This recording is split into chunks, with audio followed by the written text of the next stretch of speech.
Bună, dragii mei, și bine ați venit la Miha în bucătărie. Pentru astăzi o să vă fac o prăjitură extraordinar de bună. Urmăriți-mă de la început și până la sfârșitul acestui film pentru ca să puteți vedea modul de preparare pas cu pas.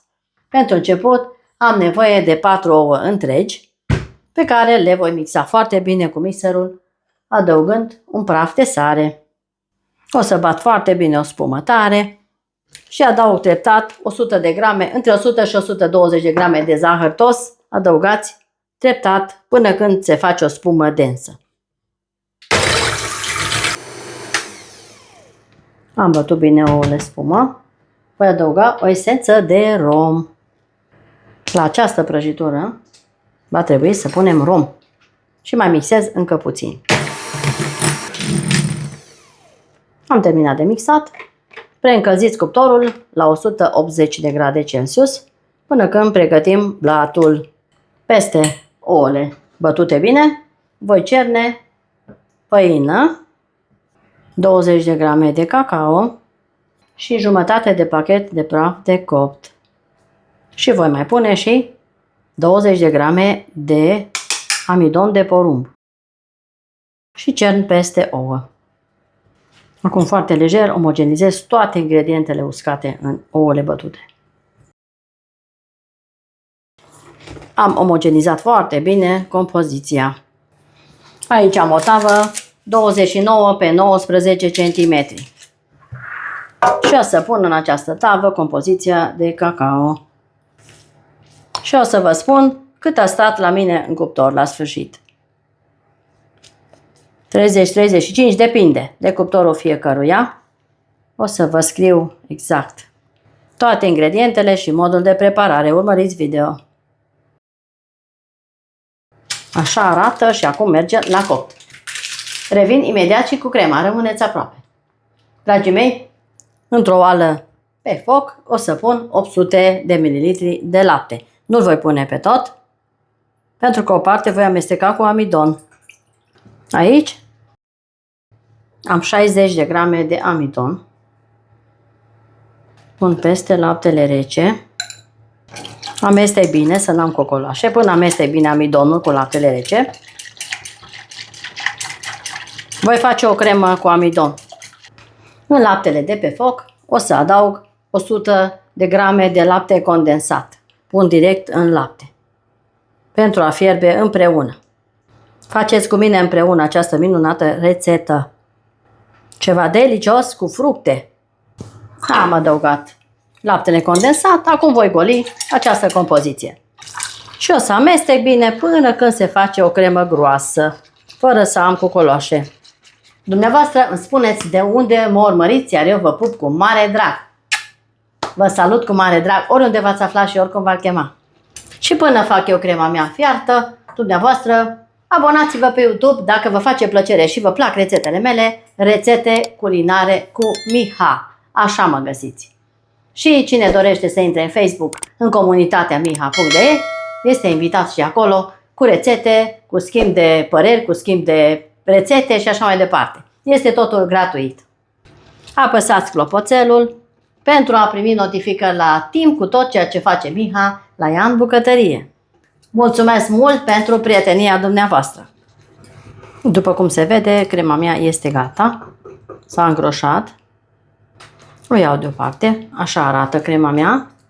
Acum, într-o altă oală, am aici 200 de grame de fructe de pădure, dar am și vreo 4 căpșuni. Deci sunt fructe roșii. Pun oala pe foc și fierb foarte bine această compoziție. Peste aceste fructe congelate voi pune 100 de grame de zahăr tos și voi face un piure de fructe roșii.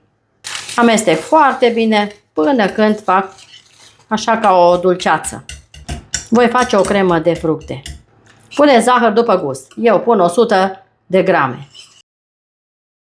Am fiert foarte bine așa un sirop mai gros. Lăsăm doar puțin să se îngroașe, să mai scadă din lichid. Această cremă de fructe o voi bate cu blenderul până fac un piure. Așa, fierbinte cum este. Voi zdrobi foarte măruntă. Acum, în acest bol, o să golesc crema aceasta, care arată așa, groasă, așa trebuie să fie. Voi goli totul aici. Am golit compoziția, peste care voi turna această compoziție de fructe. Arată excelent și miroase grozav. Pun peste crema fiartă de amidon. Golesc aici și voi amesteca foarte bine. Acum amestec bine componentele. A venit momentul să adaug și 50 de grame de unt.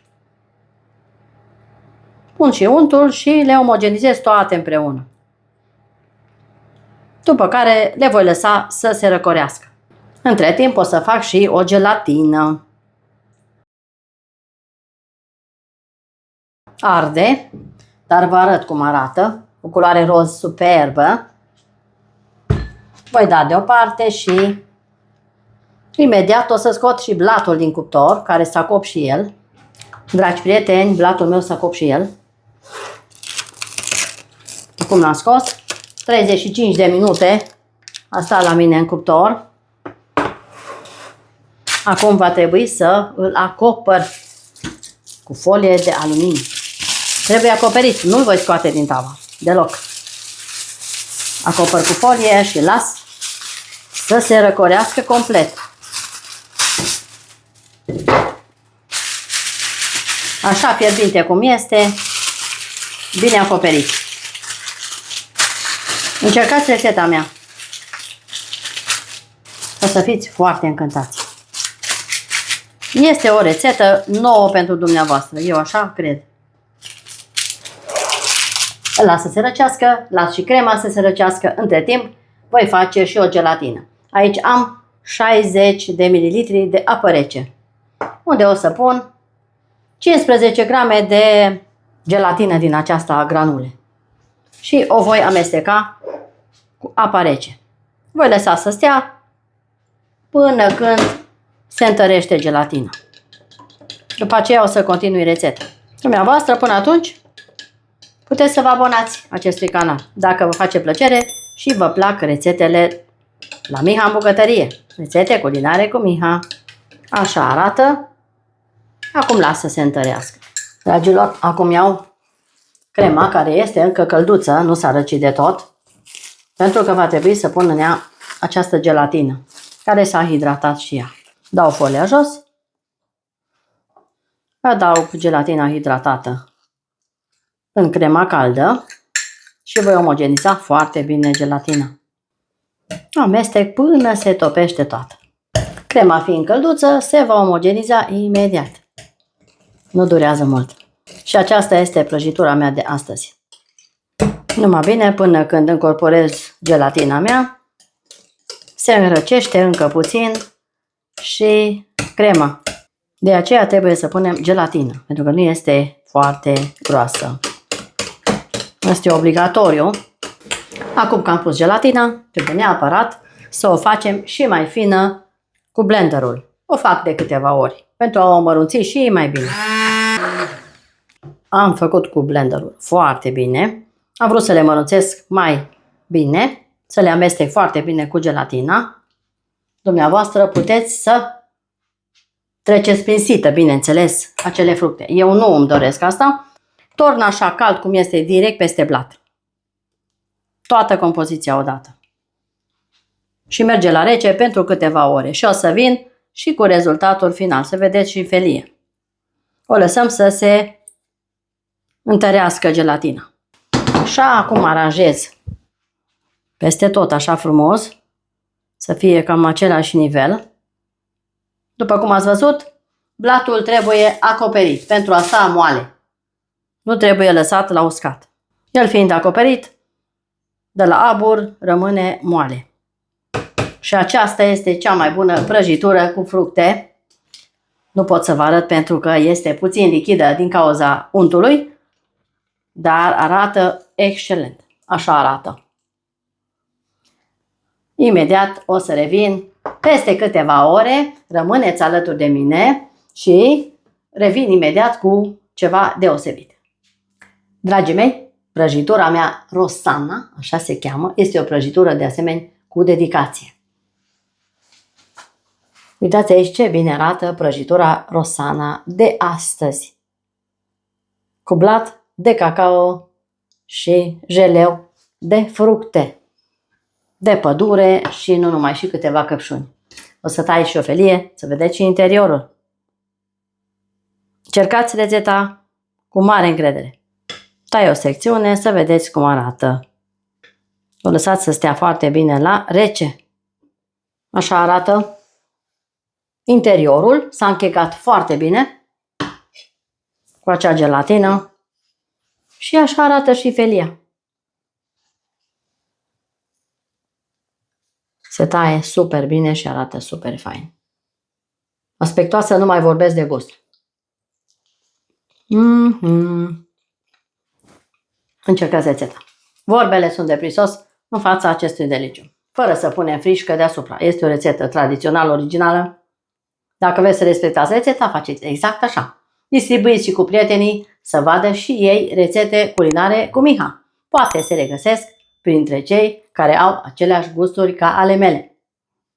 Până data viitoare, la un nou video și mai bun, eu vă doresc toate cele bune, rămâneți pofticioși, urmează ceva și mai bun ca aceasta. La revedere!